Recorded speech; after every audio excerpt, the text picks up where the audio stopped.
Aujourd'hui, il y a environ 1,5 milliard de personnes à travers le monde qui n'ont pas accès à l'électricité.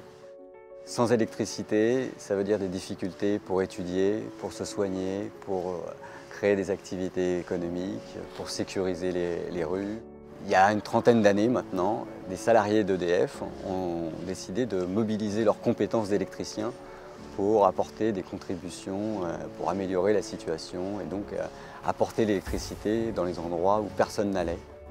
Moi, j'ai été embauché à EDF il y a environ 30 ans aussi et j'ai tout de suite été happé par ces fondateurs d'Électriciens sans frontières qui m'ont demandé de participer à une première mission au Maroc. Et progressivement, je me suis de plus en plus impliqué à Électriciens sans frontières. Aujourd'hui, c'est environ 150 projets dans 35 pays au monde pour éclairer des écoles, éclairer des centres de santé, pomper de l'eau, la potabiliser, essayer de créer le maximum d'activités économiques.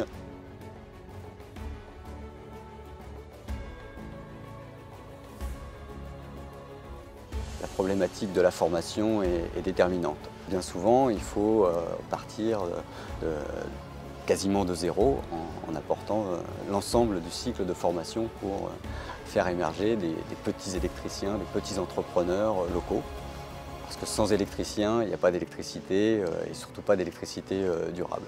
Le plus important, c'est de faire en sorte que les installations, une fois qu'on est parti, ce ne soient plus des installations électriciens sans frontières, mais soient des installations qui appartiennent au village dans lequel on a réalisé le projet.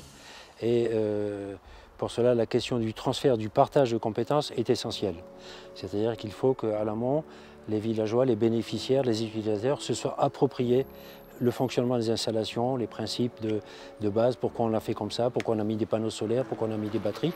Et donc la solution aujourd'hui de pouvoir disposer de vidéos, c'est vraiment un plus parce que souvent les techniciens, ils sont formés initialement mais ils n'ont pas l'occasion systématiquement de mettre en œuvre tout ce qu'ils ont appris tout de suite. Et donc de pouvoir re-regarder les vidéos sur leur téléphone, sur leur ordinateur, le télécharger sur Internet. C'est un vrai plus qui sera vraiment déterminant pour pérenniser les installations et dupliquer tous les systèmes électriques à travers le monde.